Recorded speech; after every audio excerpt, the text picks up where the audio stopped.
So thank you very much. So your session also has ensured that we don't have a break for tea because you have ensured that there is enough wake up is always there. So also we have the most senior advocate, Mr. Sridharan sir is also has joined us live. So thank you very much, sir, for joining us.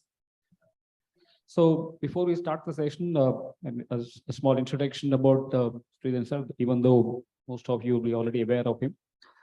He holds a degree of mathematics in Madras University as well as a law degree from Delhi University. Besides, he is also a qualified chartered accountant and cost accountant. He is a founding partner of, so whenever we think of indirect tax, we always think about Lakshmi Kamar and Sridharan. So therefore, he's one of the founding partners. So it goes without saying they are leading in indirect taxes, anti-dumping and WTO laws. So he's in practice since 1983. He has delivered many lectures in direct tax laws and direct tax at various prestigious institutions and professional institutes. With his few words, I welcome Sridharan sir. Sir, over to you, sir. Thank you very much for joining virtually. So, good afternoon to all of you. I am audible and visible, sir? Yeah, very much. Both audible and visible. Okay.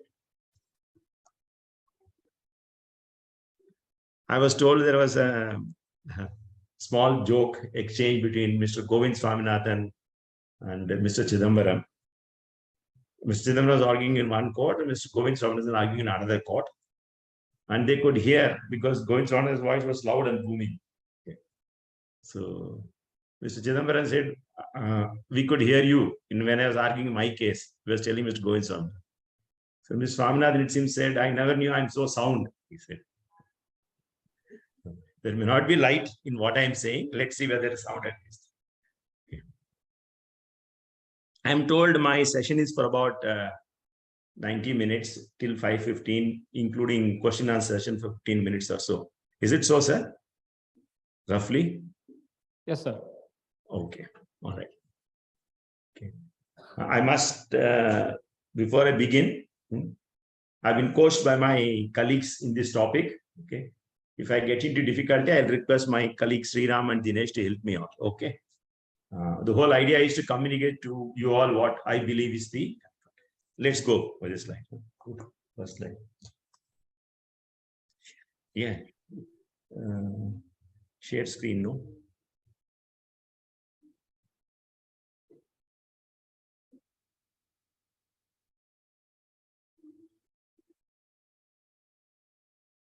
I'll go to the next first slide. Huh? Screen is visible, sir? Yes, sir, very much. Yeah, visible. Go to this. Before we go into this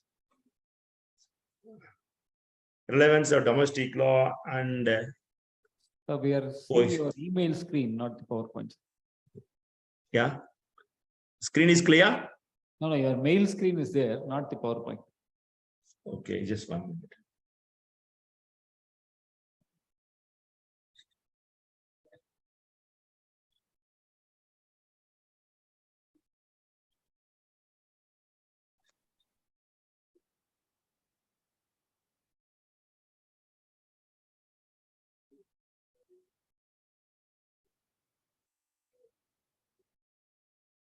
Just wait for 1 second because I'm not good in these things. I asked an expert to help me, so he's next to me.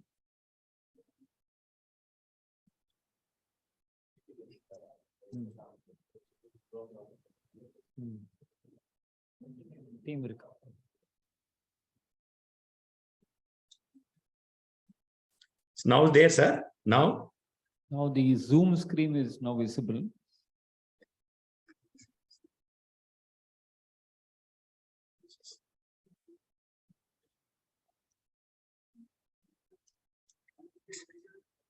Yes, sir. Now, sir, no? Yeah. Now your PowerPoint is visible. Thank you. Okay. Before we go into the minute details of some of the topics which were allotted to us, I'd like to give a background of how this whole problem arises. What is this treaty and interpretation of that? Okay. And I'm not going to cite you Azadi Bajao Andolan, etc. I believe you all are experts on this. So I will try and explain what I think is a fundamental concept underlying this. And thereafter, we can always apply the answer, find answers to any of these questions. This problem of plurality of laws being applicable to a transaction is nothing peculiar to income tax, and nothing peculiar to income tax at national level. Even in stamp duty, which is levied by various states, just take for example this case where you signed the document, properties in Delhi, you signed the document foolishly in Bombay, and then take it to Delhi. The Bombay Act will say, Bombay Stamp Act will say, if the document is signed in Bombay, you please pay stamp duty here. The Delhi Stamp Act will say, if the document signed is outside Delhi, is brought to Delhi and relates to property in Delhi, you have to pay stamp duty in Delhi also. I repeat, properties in Delhi, the document relating to the property is foolishly, I've said used foolishly for a reason, is signed in Bombay. Then Bombay Stamp Act will say all agreements signed in Bombay, if they fall in the schedule, you have to pay stamp duty in Bombay. Ultimately, you have to register the document. The document will be registered only where the property is located. So you take the document to Delhi. Delhi authorities will say, since the document relates to a property situated in Delhi, you have to pay stamp duty in Delhi also. So I'm giving an example of purely a tax which is payable to a state, which can have this problem. This problem is perennial in sales tax. And it used to happen really. I'm talking about pre-1950. The goods are in Bombay, contract is signed in Calcutta. Bombay authorities will say, please pay sales tax here because goods are here. Calcutta authorities will say, please pay tax there because agreement is signed. So dual taxation is possible, multiple taxation. In fact, more simpler example would be a biscuits packet is sold in a moving train. Okay. So it's, let's say, from Madras to Bangalore. Okay. Then you have to pay sales tax because packed biscuit is sale. Which state you will pay? Whether you will pay to Madras, Karnataka, or you will find out where the particular spot when the particular customer has purchased the biscuit packet, the train was passing. It's a nightmare. This happens even in criminal law. Suppose pickpocket is done in a moving train. Which police station you have to go? Okay. Problem arises in international criminal law, mid-air hijacking or passenger misbehavior in international flight. All these problems arise if I look at you at the last 2 lines in this slide. Conflict arose even prior to the modern income tax law because laws are territorial in nature. Each law, state of Tamil Nadu will make laws for the state of Tamil Nadu. India will make laws for the state country. So even in income tax, prior to independence, we had this problem. Pondicherry Railway Company was a French company incorporated in France, but Rail Track was all over British India. It was asked to pay tax to British India also on this railway fare earned from Trichy. Anglo-French company having operations in Madras, buying and selling of goods, etc. Karimbai was a case of an Nizam of Hyderabad lending money to a borrower in Bombay, whether it is liable to pay income tax in Bombay. So this problem of same subject matter being affected by more than one tax law is applicable to tax laws and any law. I'm going to a slightly different topic. And this passage I took from a book on double taxation, and I found this book puts this nicely.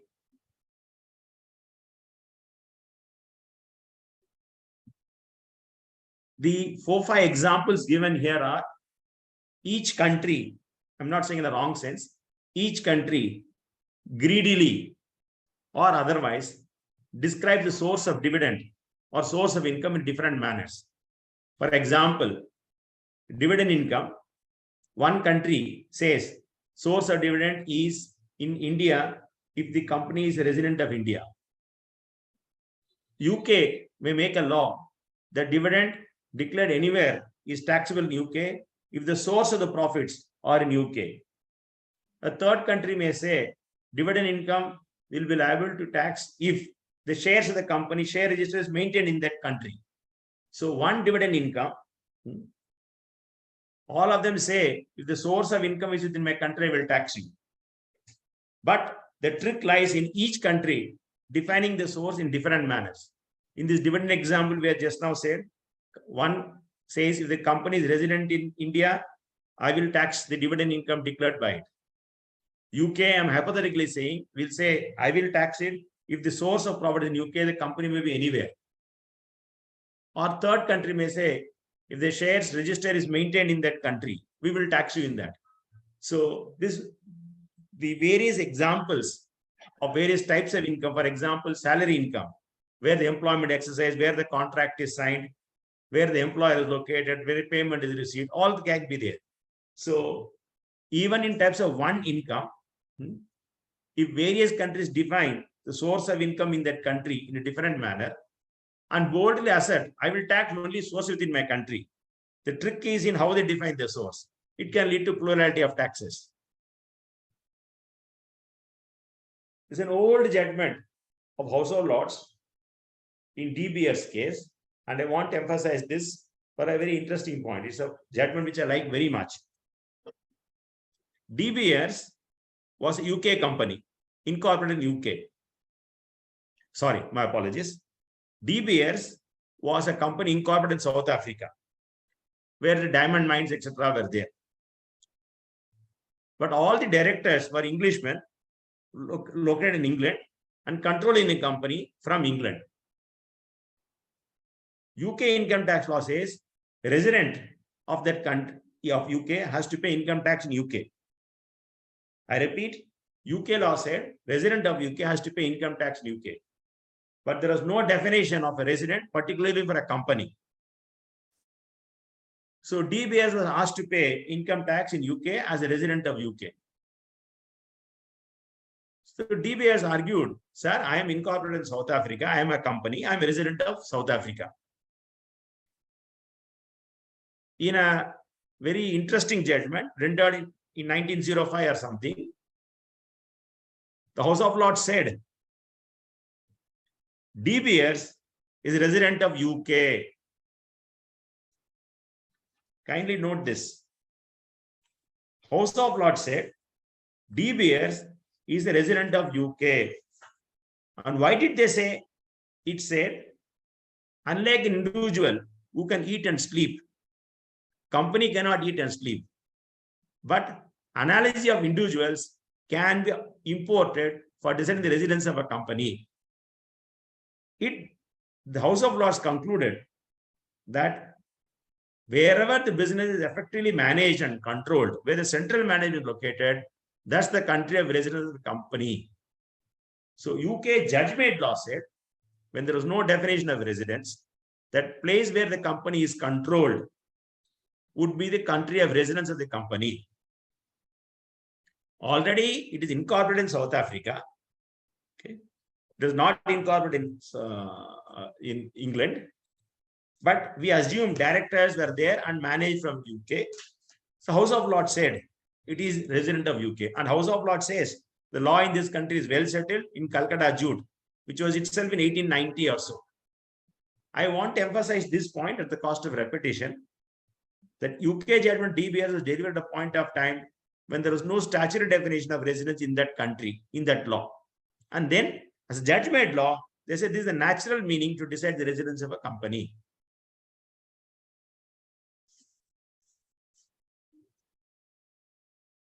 On the other hand, I'm not good in these things. I understand this. You may correct me if I'm making a mistake. Okay. US always believed that company is a legal entity. It's a creation of law, and therefore company can be resident of the country where it is incorporated and then nowhere else.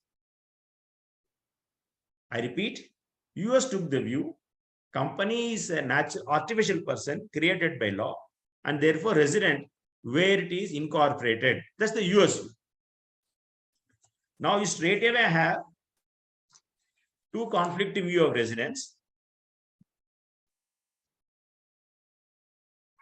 UK saying where it is controlled, and US saying where it is incorporated. Let us assume South Africa also has a view similar to UK, USA.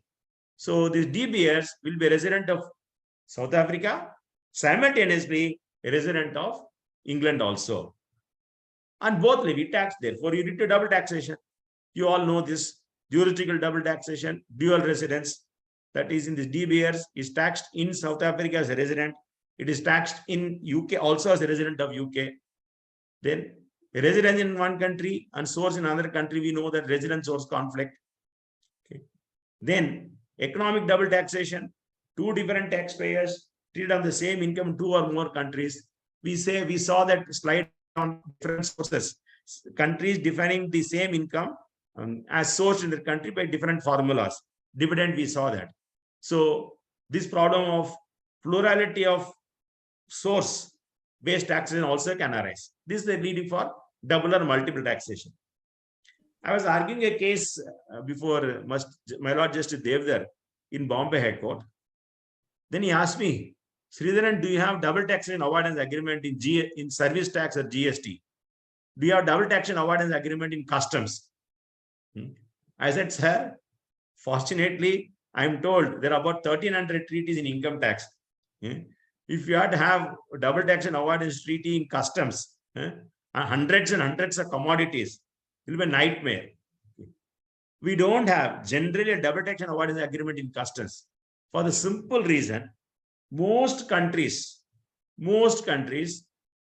levy tax on import of goods, levy custom duty and import of goods. So therefore, if the product is exported from USA to India, India alone levies custom duty on import. Normally, US doesn't levy custom duty on exports. There are some exceptions. Since why I'm giving this example of custom duty is all countries follow the uniform principle of taxing the goods in the country of import. Similarly, in service tax and GST, broadly speaking, we tax in the country where the consumer is located. Okay.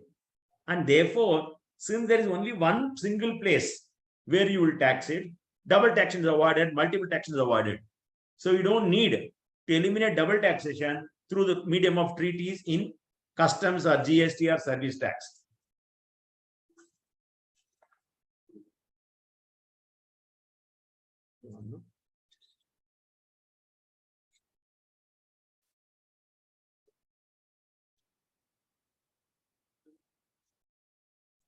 So now I want to pose a small question. Anybody can answer this.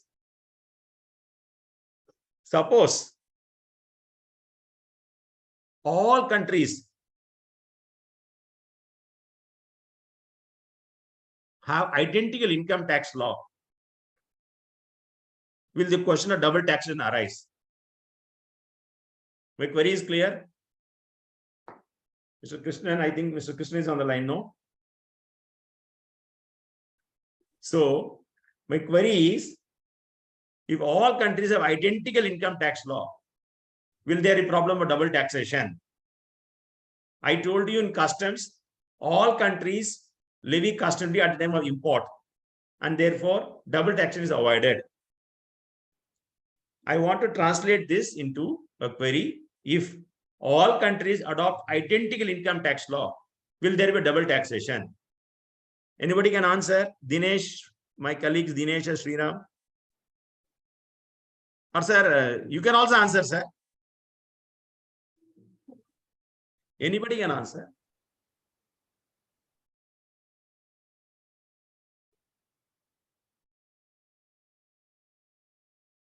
I'm not able to hear.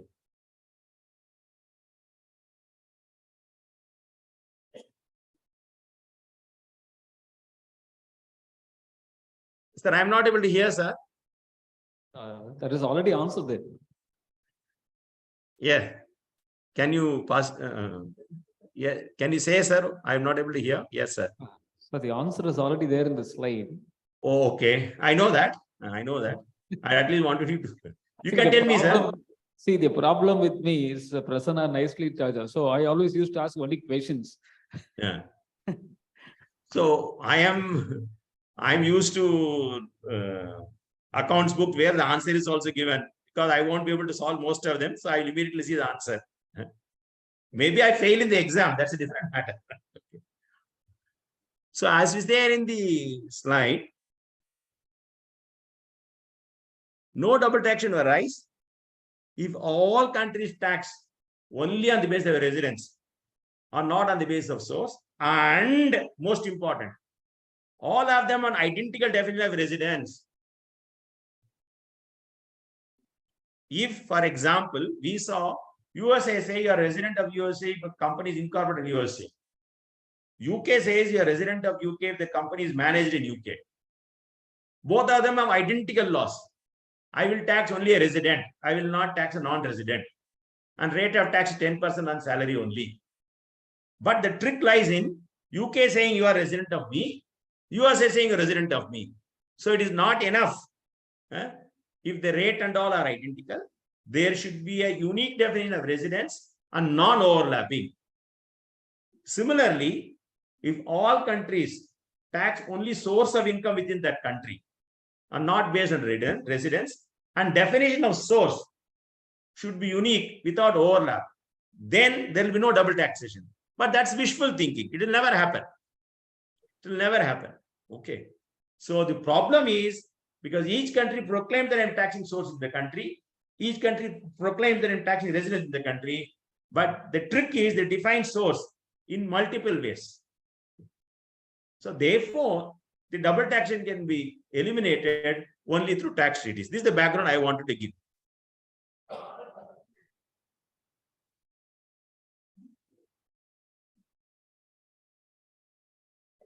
Even here, if all treaties are identical, maybe problems can be reduced to a great extent.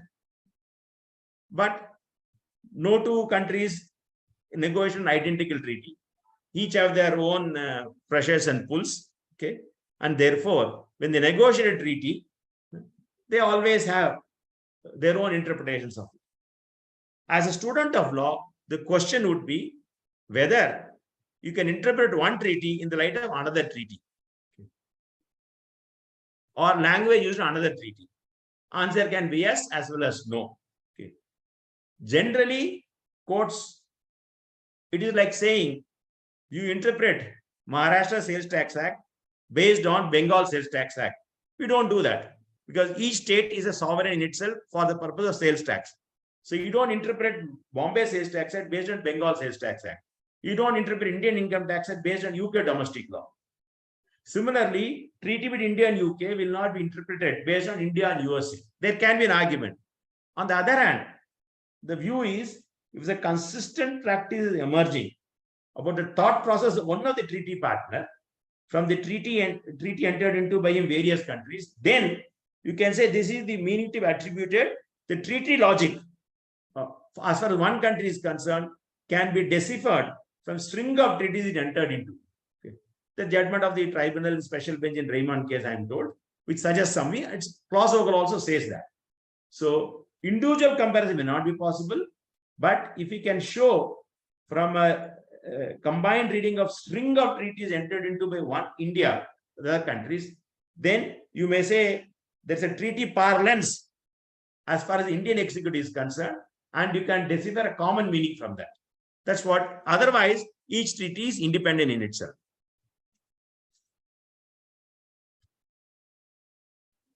Yes.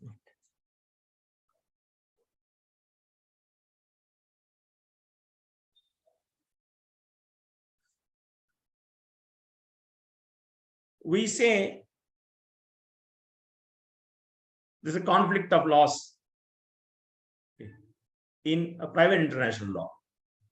Clause Ogle explains it beautifully. If India gives one meaning to a particular term in the treaty, the other treaty partner gives another meaning to the treaty, that is not called conflict of law in the international law sense. Conflict of law is seller is in UK, purchaser is in India, okay, whether the contract of sale will be governed by UK law or Indian law. That's what we call conflict of law. The matter will be governed by one of the two laws. Which law will apply? Similarly, marriage performed in India, but the couple are staying in Australia. They will be governed by the place where the marriage is performed or where they reside. That's a question of conflict of law. That's not the principle we are concerned with. In other words, if the treaty is interpreted by two treaty partners differently, it is like contract be interpreted by the seller and purchaser differently.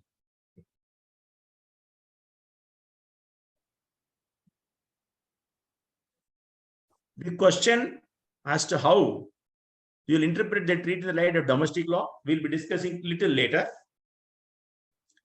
because 3.2 is one of the topics to be given to me. I will deal with it little later.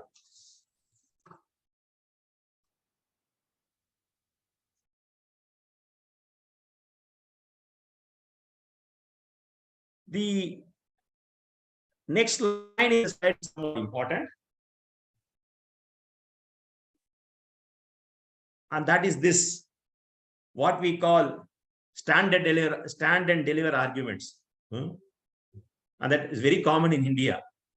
I have seen hundreds of cases where the senior counsel is briefed at 9:30 in the morning on a particular topic, and the matter is to be argued final hearing in the Supreme Court.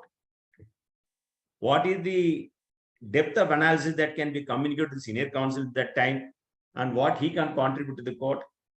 So what happens? You look at the section without looking at legislative history, etc., give a prima facie interpretation, and court either accepts or rejects. That's the problem in the country.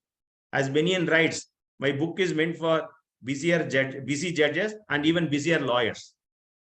Why I'm mentioning this is, if somebody simply looks at the treaty and applies common sense interpretation to the word used in the treaty, is bound to lead into errors. And the errors can be sometimes very serious, as we'll be seeing shortly. The treaties, as is well known, are not drafted in pure legal language by legal draftsmen. It is by diplomats and bureaucrats and economists. So there's a treaty style of writing. And the treaty style of writing is percolating right from League of Nations times in the 1920s. So many of the terms have a conventional understanding. I repeat, many of the terms have a conventional understanding. You must interpret the treaty in that conventional sense. You may ask how anybody can find out such an elusive concept like a conventional sense. There are materials for that. Commentaries, articles, etc. We will see that. And failure to give importance to this historical perspective has led our Supreme Court in Kulandangal Chettiar's case to commit an error which is somewhat fundamental in treaty interpretation.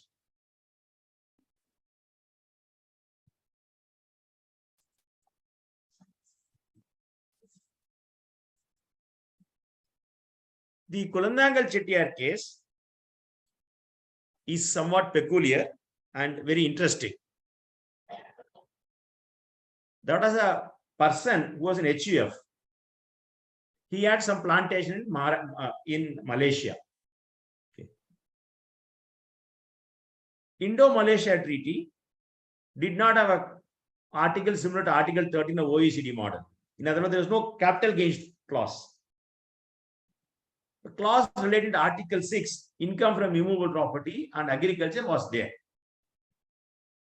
It is not clear in the judgment of the Supreme Court, but if you look at the tribunal judgment, which ultimately went to the Supreme Court, it appears to be a case where the estate itself was disposed of, and there was a capital gain in that sense.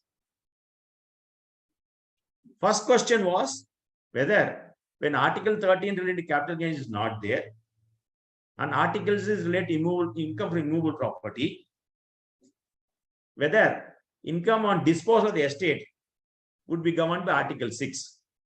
Somebody could have said capital gain is not there in the treaty, therefore outside the treaty. Somebody could have said it will be governed by Article 21. 21 also is not there. Mr. Ramamani, the legendary Mr. Ramamani, argued before the tribunal that income from property can include capital gain from the property.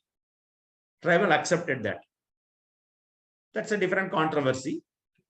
In other words, capital gain made on transfer of the Malaysian plantation, tribunal held to be income from property governed by Article 6. Matter reached the Supreme Court. Supreme Court took the view, Article 6 of Indo-Malaysian Treaty said it may be taxed in Malaysia.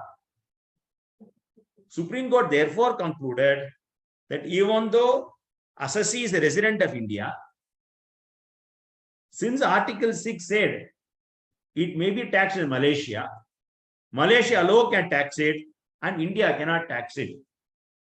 You open up any book on double taxation commentary, it will say this is an howler. Because we all know double taxation treaties generally say source country will tax it, subject to restrictions, etc. The resident country will also tax it because based on global income and give credit for a taxes paid in Malaysia. But our Supreme Court took the view that India cannot tax it at all. So every commentary says this interpretation is doubtful. All this problem arose because the word may be taxed was not understood in a conventional historical sense, the background which these terms appeared in the treaty. What we call stand and deliver judgments. I don't know, I was appearing in a Kerala High Court matter last week. And one judge said, Sridharan, these are called Digambar arguments, it seems. Digambar Jain, I'm told. Jains who don't, the rishis don't wear clothes. So if you make an argument without any support, bald argument, Kerala judges call it as Digambar arguments. So it must be maybe tax, my lords. Somebody must have said maybe tax means in this sense of conventional sense. Somebody has said it's a contraction, maybe tax means can tax in Malaysia and not in India. That's where the problem. Why I'm referring to this is has led to a series of subsequent amendments. That's the reason why I'm spending time on this. Historic equivalent is important, especially in case the terms have acquired a well-defined, accepted meaning international treaty practice.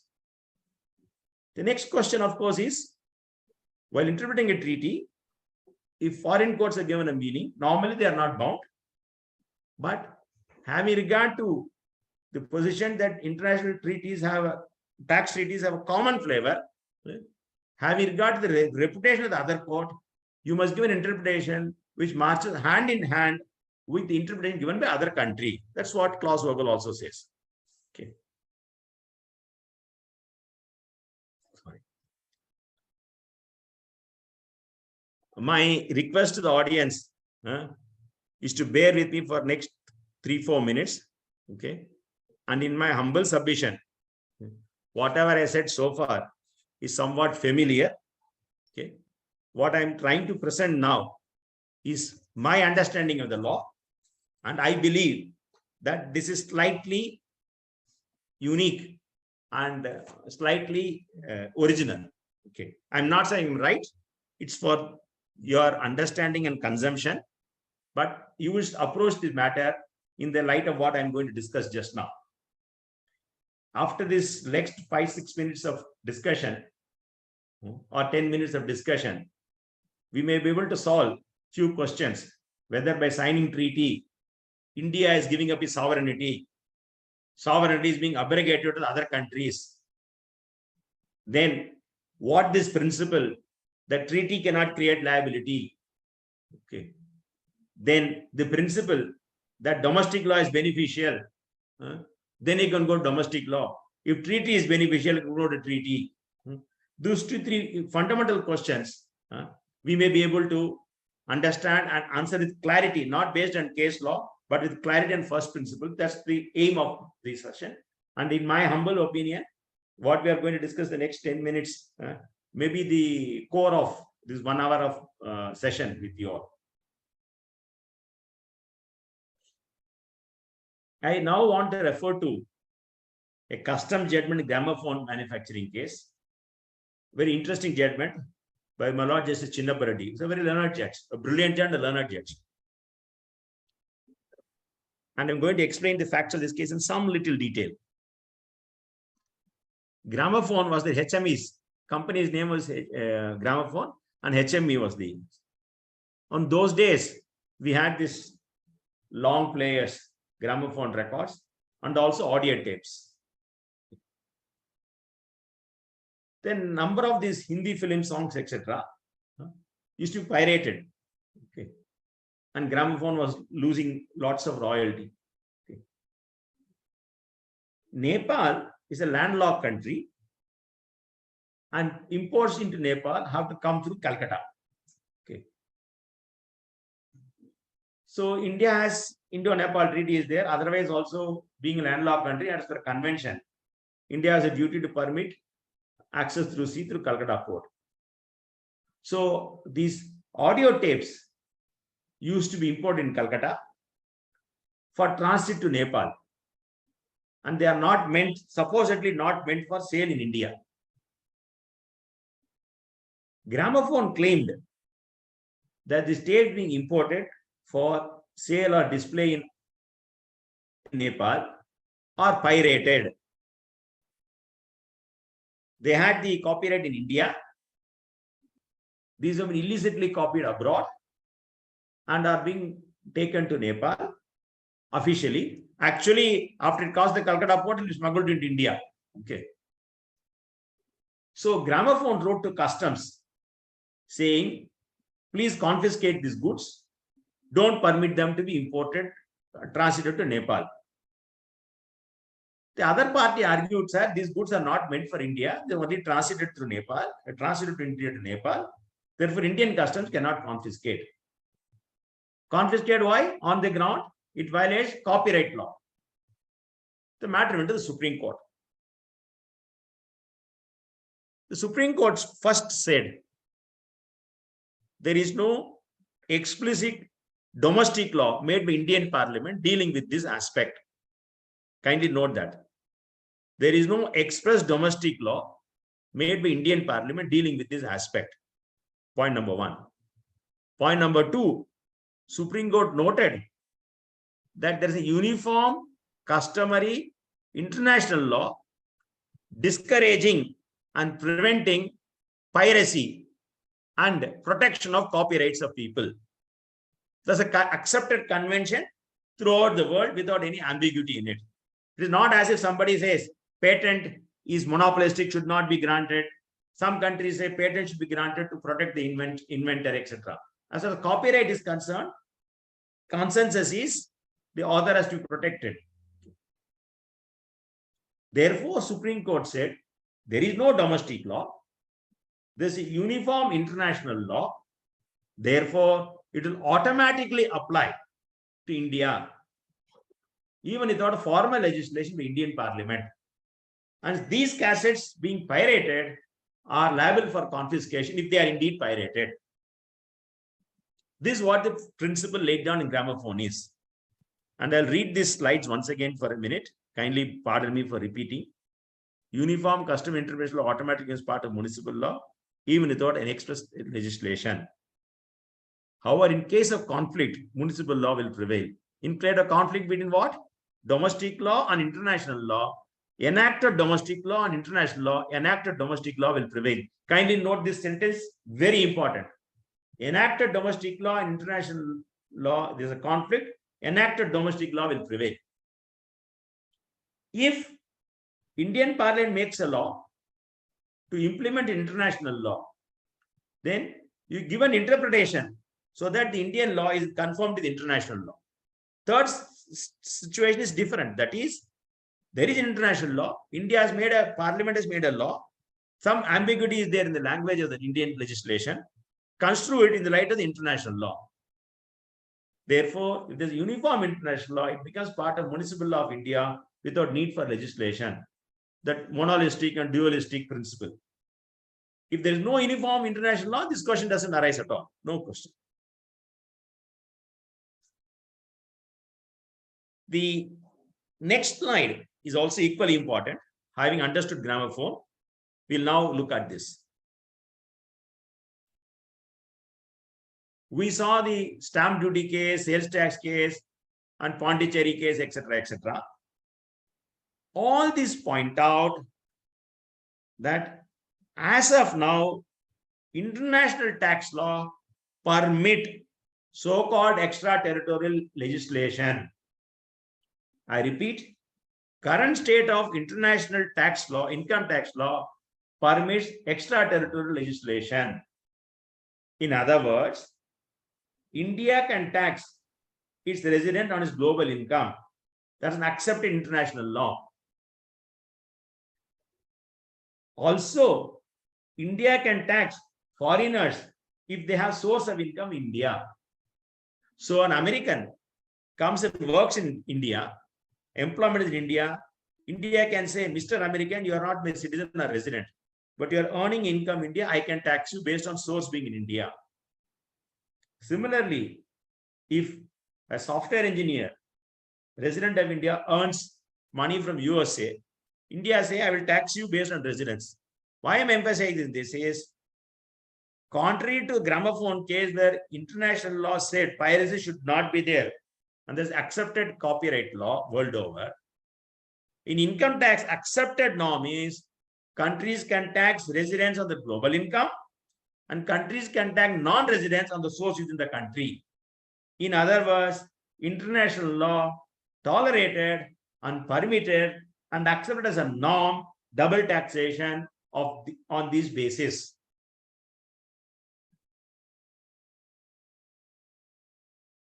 Therefore, when I said uniform international law is there in copyright case, automatically it becomes part of Indian law without any little finger being moved by the Indian Parliament to make it part of law. But in our income tax, each country is sovereign itself and tax the maximum it can. There's no question of uniform international law. If at all, uniform international law is to permit double taxation.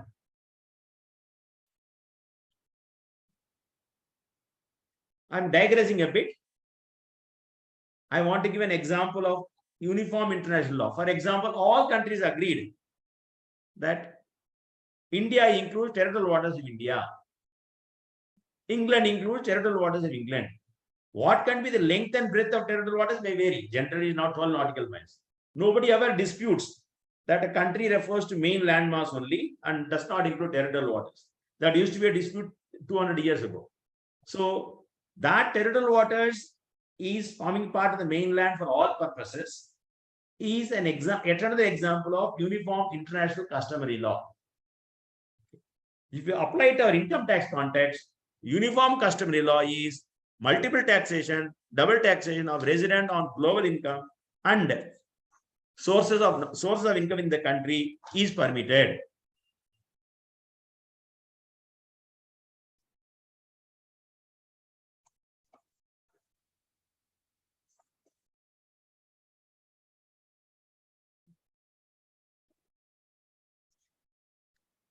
I am digressing slightly and I'll be coming back to a point in a minute.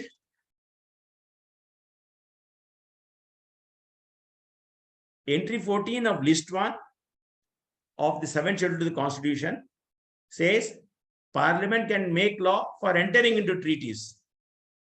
Parliament can make law for implementing the treaties. I repeat, Article 240 of the Constitution says Parliament can make laws for subject matters mentioned in list 1. And one of the subject matter is entering into treaty and implementing of treaty. When India enters into treaty, double taken award agreement with France, it is not based on entry 14 of union list. Entry 14 only says Parliament can make law for entering into treaty. Actual entering into a treaty by the executive is not directly related to entry 14 of the Constitution in list 1. Just keep this technical point in mind. Entry 14 in list 1 enables the Parliament to make law to enter into treaty. Parliament can make law for implementing the treaty. If you therefore see the next line in this slide, is section 90, subsection 1 and 2 relatable to entry 14? Yes, maybe. It may be power to levy income tax itself can give the power to enter into this. Otherwise also.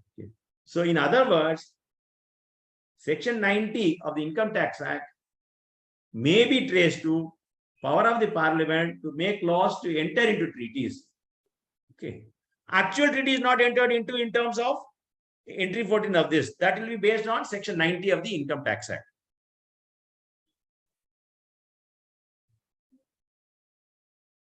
Section 90 subsection, you all know it. I'm just going to read it for a minute.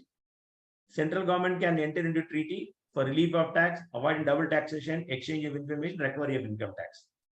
They say, no, Her Majesty's courts do not exist to recover the enforced tax law of other countries. To file a suit, if government of India files a suit in UK, saying such and such person of UK owes Indian income tax and he has a property in UK, I'm enclosing the assessment order of my assessing officer as an evidence. Please pass a decree against him. UK court will dismiss the suit, saying, I am not existing here to recover your taxes. I'm existing here to recover Her Majesty's taxes or His Majesty's taxes, as the case may be.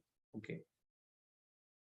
To overcome that, countries can enter treaty at 91, saying that we will cooperate with each other to effect recovery of tax in the other jurisdiction. That's what 91 is. 90 subsection 2, introduced in 91 or so, retroactive for 72. Provisions of this act shall apply to the extent they are more beneficial to the assessee. Of course, GAR provisions were introduced later and said this will not apply if they are considered the GAR provision. But 90 subsection 2 says the provisions of this act will apply. That is, income tax should apply only when it's more beneficial to the assessee than the treaty. Therefore, if under the treaty the tax rate is 10%, under the domestic law tax rate is 5%, then only Income Tax Act will apply.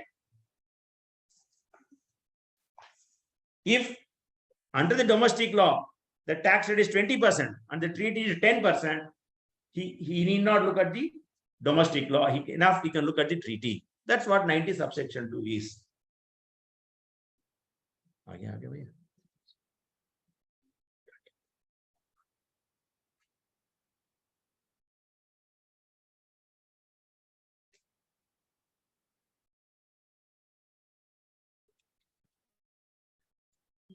Can I ignore the first line in this slide and go to the next line in this slide? Dinesh, you are on the line.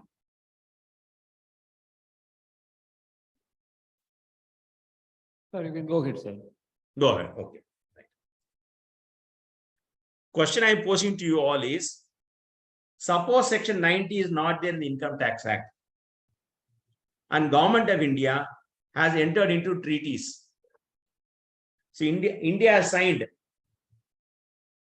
a treaty with UK saying interest I will tax at 5%. Section 90 is not there in the Income Tax Act. Under 915, read with 115A or something, rate of tax and interest is 20% of the Indian law. I repeat, India has entered into a treaty with UK. As per the treaty, India will levy tax on interest at 5% on the UK non-resident when he earns interest from India.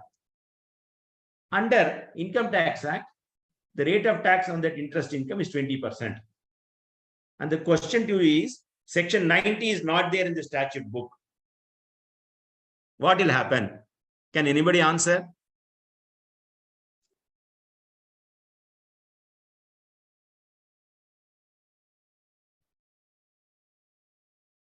One has to apply only the domestic laws. Why, sir? Because the benefit of treaty is not there, because the entire Section 90 itself is not there. So the only question is go with the domestic law. There is no recourse under the act to reach the treaty. But the government has signed the treaty with UK. But The facts I gave, you are right. Your answer is perfectly correct. Okay, I'm thankful to you. But I just want to reiterate. Government has signed the treaty with UK. Section 90 is not there. Then you gave the correct answer. But we'd like to give a better reasoning. so in order to, let's say, to invoke the powers under the treaty or invoke the beneficial provisions under the treaty, there has to be an enactment under the act. Correct. I will put it like this lightly. We saw if there is a conflict, kindly keep the mic with you. Kindly keep the mic with you. Okay. We saw that if there is a conflict with domestic law and the treaty, domestic law will prevail. Section 4, read with Section 5 of the Income Tax Act says, all residents, all foreigners will pay tax on this so and so, so and so. So in case Section 90 is not there, there's a treaty there. Section 4 and 5 are already there. It's a case where express domestic law is there, contrary to the treaty. Therefore, treaty is useless if Section 90 is not there. Therefore, as you correctly pointed out, Section 90 should be there. If Section 90 is not there, India may sign treaties. It's of no use, particularly because Section 4 and 5 of the Act impose a tax on this.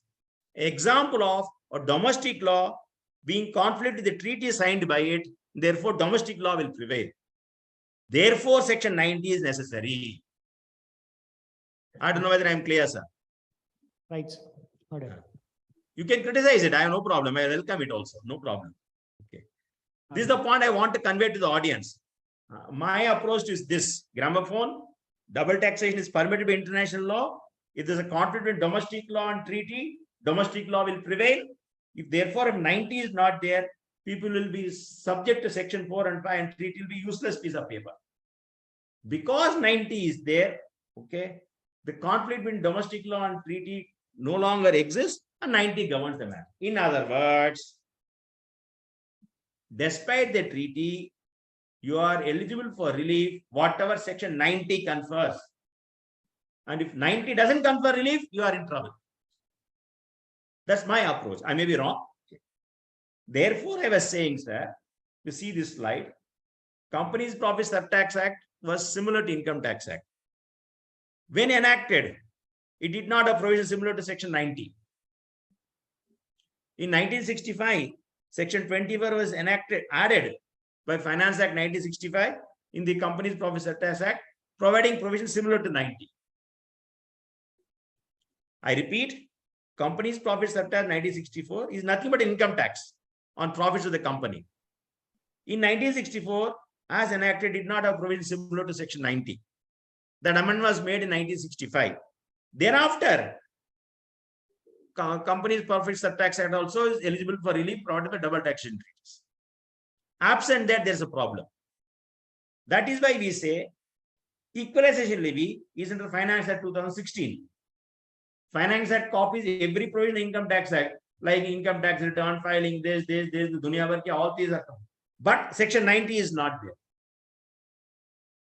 Question therefore will arise: if equalization levy is a tax imposed under Finance Act 2016, and there is no provision in Finance Act 2016 similar to 90, even if India enters into double taxation treaty, because 90 is not there, you may not get relief. That's the point I wanted to emphasize.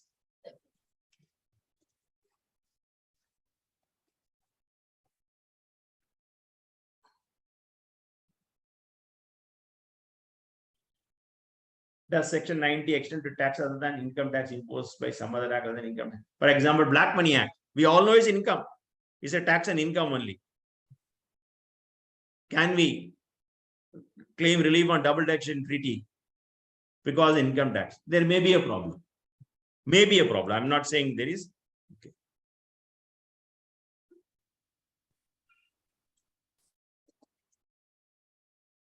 I'll be dealing with this equalization levy little more closely, because when he asked, one of the topics that was asked specifically is interplay between international law and domestic law. Therefore, I'll touch this.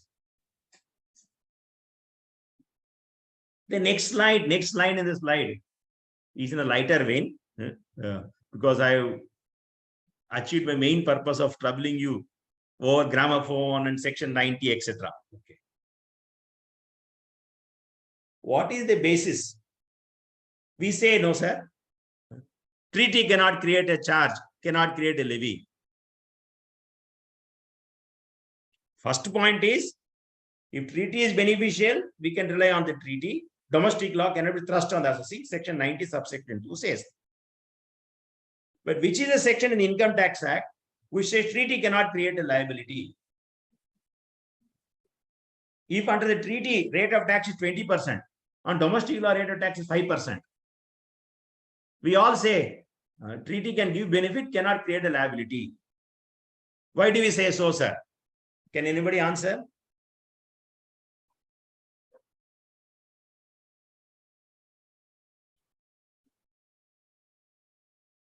We always understood that treaty is only a distributive rule. So it allocates the taxing rights between the countries. Sir, you are answering one jargon by another jargon, which I am very good at without answering. Kindly try again. Your answer is correct. Kindly. There are occasions where treaty also imposed a charge. Say, for example, India-Australia treaty until they recently renegotiated with the free trade agreement in Tech Mahindra case, where the entire aspect is on the charges created by the treaty on the fees for technical service. There are occasions where I do agree that treaty can impose a charge. Nay, treaty cannot impose a charge. Australia refused to agree to the interpretation in that particular instance. Otherwise, now instead of making them issue a circular saying we made a mistake, but they amended it. That's okay. The answer is simple, sir. As you rightly said, if there is a conflict in domestic law and treaty, domestic law will prevail. It's for the same reason, nothing beyond that. It's a simple case where there's a conflict in the treaty and the domestic law prevails. 90 subsection 2 says, Act will apply if it is more beneficial. It doesn't say the reverse. Reverse flows from the principle of gramophone. If there's a conflict in domestic law and treaty, domestic law will prevail. That's the reason why I want to give this example. Okay.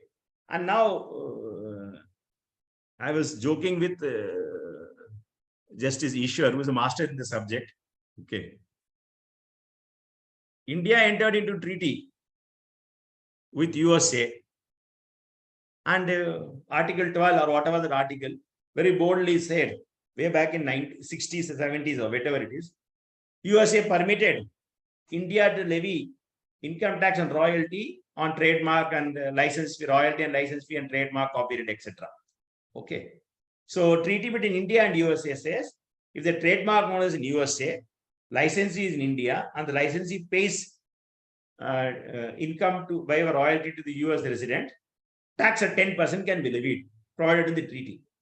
When they went to collect that money, that fellow says, sir, under domestic law, pre-1976, there is no levy, because at that time we did not have 916 and 917. And business connection was held not to cover this. Therefore, the fellow argued that there is no levy under the domestic law on this transaction, that India and USA signed a treaty and India was granted right is not relevant. I was joking with Ishwar, sir, where the US fellow should have told the government of India, no, that's there is no provision of domestic law, writing and signing Article 12, but please amend your domestic law. Then he says, why will they tell?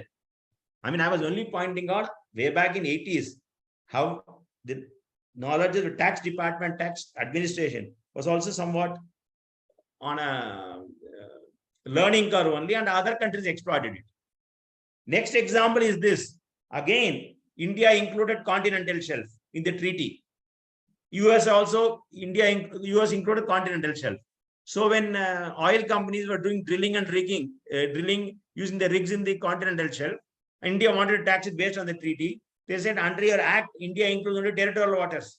It will not apply. So these are two examples where treaty provided for India to taxing rights, but we didn't have enough provision in the domestic law, and therefore we couldn't do anything.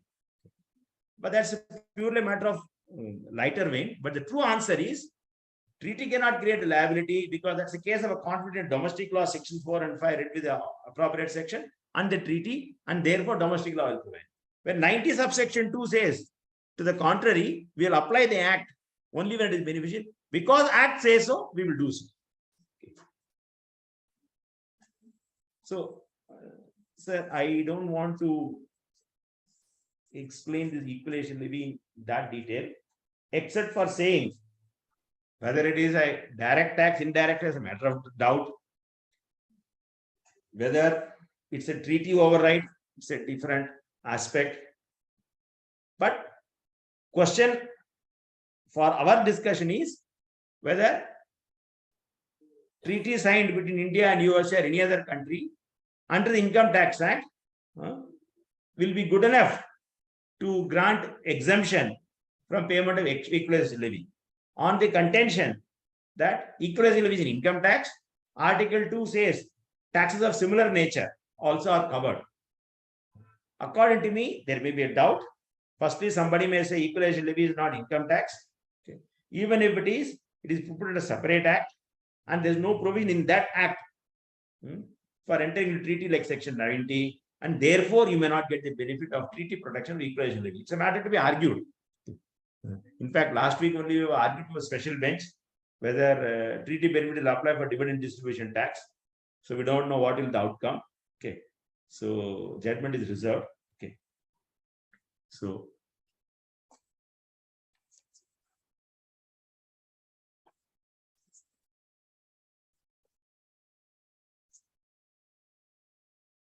I have already explained how in 1965 for Companies Profits Tax Act, Wealth Tax Act, Finance Act 65 amended this. Okay. The next, these are all now very routine slides, not great complications.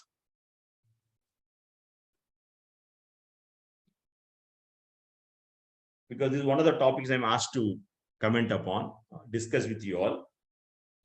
How far the commentaries of OECD are relevant, binding, etc. If you're a true student of law, you will say every knowledge and every information is welcome. Anything which helps me to understand the meaning of the terms, I'll always look at it. Okay. But all courts do not take such a charitable or liberal view. Sometimes they feel there is an act by the parliament. I'll read the act and give my meaning. I'm not concerned with the meaning which the minister has said, or speaker has said, or CBDT has said. That's one view.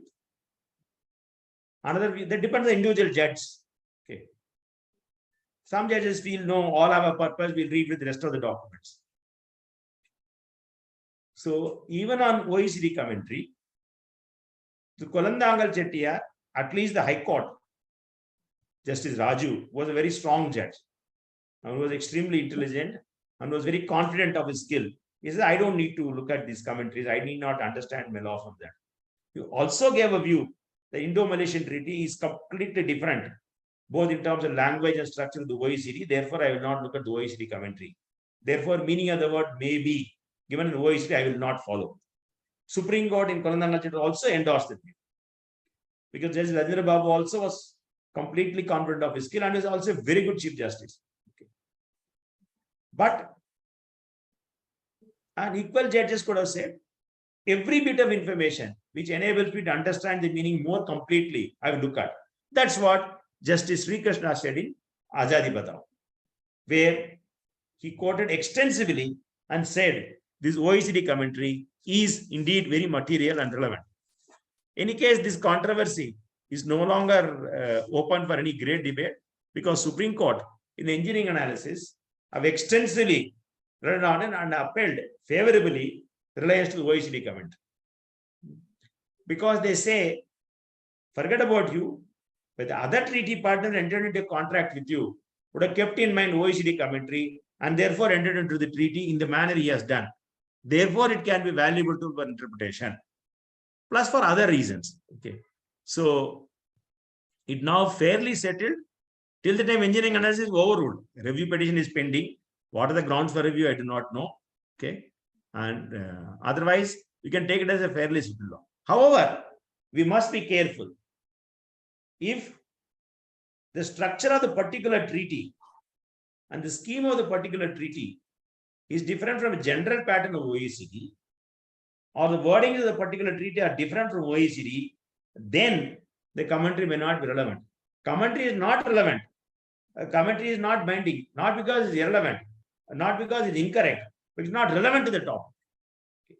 So OECD commentary loses its persuasive value, not because it's incorrect, because the subject matter we are considering are different. The language, the particular treaty in question may be varying from OECD treaty. For example, if you have a treaty without Article 8 at all, then what do? I'm told there are landlocked countries, therefore there is no shipping income. So there is no reciprocal arrangement. Therefore, there may not be Article 8 in the treaty. Will it be governed by Article 7? Will it be governed by Article 21? Will it be outside the treaty itself? Those matters, OECD commentary will not help. That's the limited observation I wanted to make of this.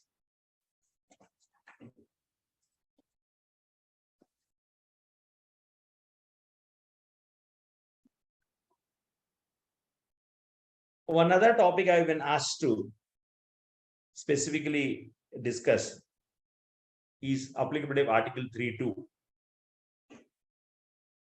for okay.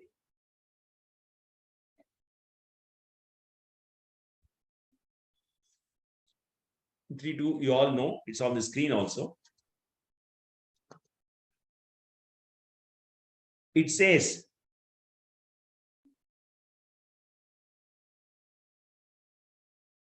any treaty entered into by the country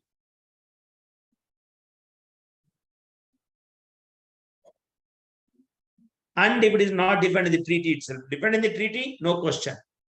It's not defined in the treaty, then you will go by the definition of that term in the taxing statute.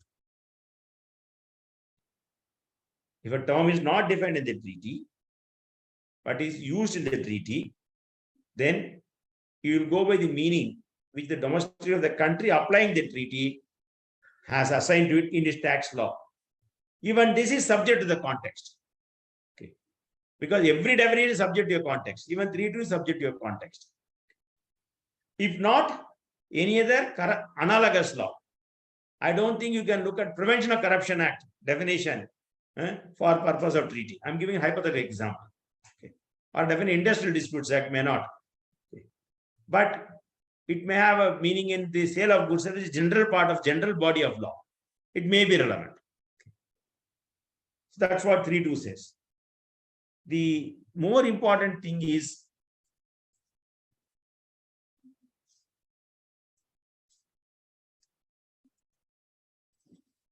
coming from this.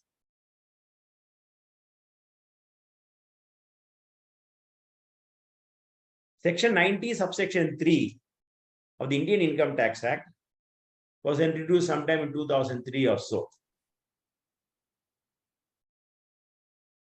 It said, if a term is not defined in the Act also, but is used in the treaty, what do? Article 3(2) says, if it is not defined in the treaty, but term is used in the treaty, you will go by the meaning given in the domestic law of the country applying it. But if there is no definition in the income tax of that, what do? The 90 subsection 3 says, government by notification can give a meaning to it. Okay. Then explanation 3 is that notification will be effective from the day the treaty came, not merely from the date of the notification.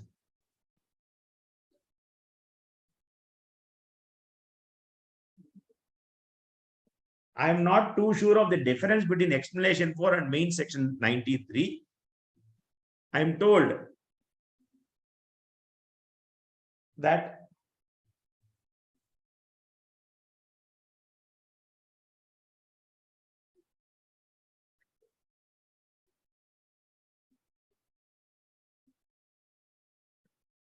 there is substantial overlap between main section 3, subsection 3 and explanation 4.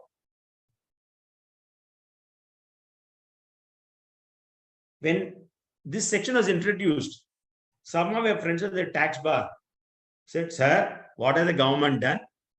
They can give any notification and therefore wriggle out of the treaty obligation and create a treaty override through notifications.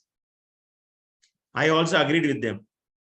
But I didn't realize many times the court can give an interpretation of the treaty which is against the assessee. Okay. In Kulandangal Chettiar, Fortunately, it was in favor of SSC. Okay. It would have equally gone the other way also. And then you are stuck. So, and the government cannot go to amend the treaty with the other treaty partner because that other treaty partner says, I am not concerned with your domestic law problem, you do it. Therefore, the initial assumption of people that 93 has been enacted by the central government, by the parliament, to benefit the revenue may not be fully correct. There may be stalemates created by the courts, surprise created by the court, maybe in favor of SSC, maybe against SSC. And instead of going back to the parliament, if you go back to the central government, they themselves may be able to carry out the amendment by this notification. So to brand this 90 subsection 3 is an executive flavored provision may not be fully correct. Okay. So far, as I understand, they have only been explaining what is the meaning of the term may also be taxed, may be taxed. Because that's the problem created with Kolandangal Chettiya. May be taxed in Malaysia means Malaysia alone can tax it. I mean, we've gone to an extent, I don't know whether it's there in this slide. SR Oil argued before the Bombay High Court and succeeded. It had a P in Dubai, and the treaty says may be taxable in Dubai, P is income. Therefore, it argued in India, I need not pay tax on the P is income based on Kolandangal Chettiya. Okay. High Court agreed also. That is, Bombay High Court took a view that SR Oil Limited, an Indian company, need not pay tax in India on its global profits. To the extent profits are accruing outside India to Ps in the respective treaty countries, India cannot tax it at all. That any student of DTAs will say this is incorrect.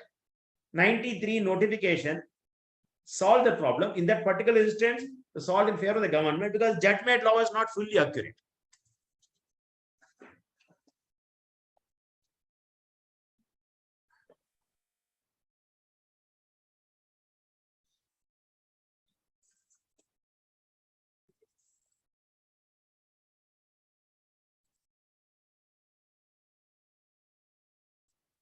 So the next slide is on static versus ambulatory interpretation. The term itself is a little ambiguous to me. Okay. But basically it means 3.2 says meaning it at that time. Okay. Indo-Australian Treaty says from time to time. Okay. Bombay Accord in the Siemens case, when royalty definition was there, and this has been followed by Delhi High Court and approved by Supreme Court Engineering, seems to suggest, following the Canadian judgment, that it will have the meaning at the time when the treaty is entered into. I want to give a small example. It's a judgment of the Supreme Court. Once before 1970 or so, I don't remember exactly when it was. State of Haryana is part of Punjab, undivided Punjab. Thereafter, state reorganization, Haryana was carved out of Punjab. Okay. Punjab sales tax rate is made by the Punjab legislation in 1948 or so, and it continued to apply to Haryana after Haryana got bifurcated, because all laws prevailing earlier will continue to apply in Haryana. Okay. Now, so Haryana became a state in 1966 or so, let's say. In 1972, Haryana wanted to amend this Sales Tax Act retrospectively for the period prior to 66. State was formed 1966, Punjab Sales Tax in 1942. Amendment was sought to be made by Haryana in 1972. Hypothetical example. So argued that Haryana cannot amend in 1972 for the period prior to 90. At that it was part of Punjab, and at that time Punjab legislature could have done it. Only do it. Therefore, Haryana legislature cannot do it. That's the argument. Supreme Court laughed and rejected the argument. The Supreme Court says, today this area is covered within the state of Haryana. Haryana state is legislating for its state only, and is legislating today. That it legislates for a period prior to its formation is not relevant. You have to see the legislative competence the day the legislation is being done. That's what the reasoning given to the Supreme Court. That's okay. But the humorous reason given by the Supreme Court was we don't expect both Haryana and Punjab to merge, to become one state, to carry out the amendment and then demerge. That's impractical way of doing it. That's what court said. Similarly, if you say without any reservation qualification, subsequent amendments to domestic law can never apply. That's too much of a generalization. According to me, Canadian Supreme Court did make that too much of a generalization. Our Bombay court applied too much of a generalization. And Bombay was followed in Delhi and instance approved by Supreme Court engineering analysis. The proposition is too widely stated to be accurate. That's what my view is. Okay. As Palkewala writes, the first SR has a predictable sequel. Okay. First SR, Bombay High Court took the view that profits of PE in Dubai will not be taxed by India under Indian Income Tax Act. What will the legislature do? Introduce 93, introduce an explanation, issue a notification, and then the contention is notification will not apply for the past. The tribunal specifically noted out that the Indian judiciary's judgment is contrary to international writing. Judgment tribunal did not say we'll ignore the Supreme Court and go by international writings. Seeing this conflict, legislature stepped in under 93, and therefore the notification issued way back in 2009, etc., will be declaratory and effective the date of the agreement. That's what SR said. The matter is still pending in the higher court. Sriram, we can stop here. We are running short of time, no? Sir, we have time or You can have for question answers? I want to deal with the MFN clause if possible, if you permit me. Sure, sir. Subject to time availability. Sure, sir. Can have. Huh? Yeah, you can take it. Sir. We have about 10 minutes more now, sir. Sure, sir. Okay.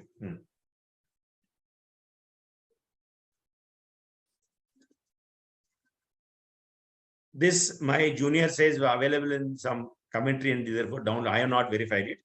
It was Indian treaties about MFN clause in 13 countries, 13 treaties. 10 of these members of OECD and 3 are with non-member OECDs. Okay. And this is familiar in WCO also, that if you give favorable treatment in any member country, you'll extend it to all. Same thing, most favored nation. So it generally will say, India-Sweden treaty will say, if after entering the treaty, you enter into treaty with any other OECD country, giving relief to that other country, then you will automatically give it to me. That's what most favored nation clause is. For example, Indo-Sweden treaty says royalty will tax at 10%. Then India enters into treaty with Belgium, saying royalty will tax at 5%. Then if there is an MFN clause in Indo-Sweden treaty, saying if with another OECD member entered into subsequently, give a concession that will apply to Indo-Sweden also. That's the easy case. First question in this is, after India enters into treaty with Belgium, is there any further step required by the government to say, I entered into Sweden at 10%, subsequently entered into Belgium at 5%, MFN clause in Sweden is there, I now hereby concede that it will be 5% henceforth. Suppose such a protocol is not issued, what happens? Answer is, obviously, it will be self-operative. There is no need for a notification separately to reiterate the obvious. In other words, once contract is signed, treaty is signed, without saying that MFN clause will be implemented by a protocol, there is no need for a separate notification. That's obvious.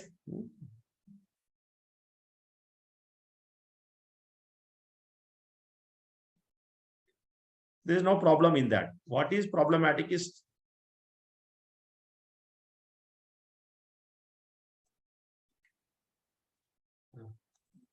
this part of judgment of Delhi High Court and Karnataka High Court, I think is correct. No problem on that. The difficulty is, if that's the problem in Slovenia case. I don't know, it's argued in the Supreme Court and you people must be up to date on that. That's slightly different issue. Let me take a hypothetical example. India-Netherlands treaty says, if you enter into treaty subsequently to OECD country and tax rate is on dividend is lower, it will apply to us, let's assume. India signed Slovenia and to the other countries, agreeing with dividend at 5%. On the day India tried treaty with Slovenia, Slovenia was not a member of OECD. It suo moto went and became a member of OECD.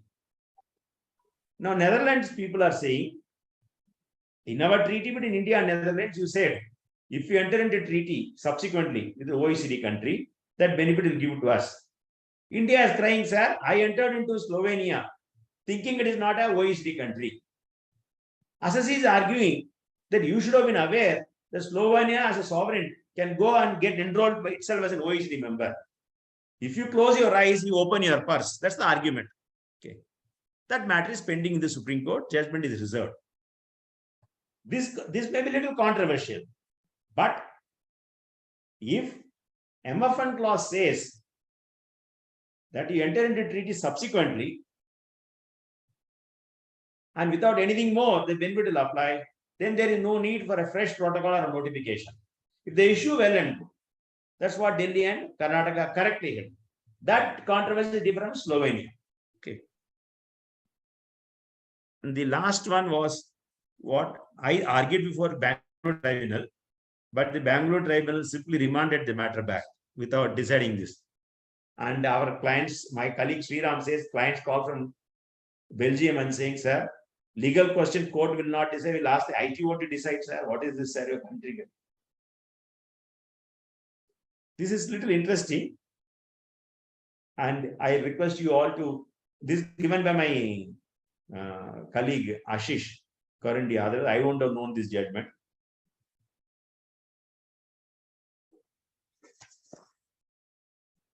It's very interesting, and you must note this.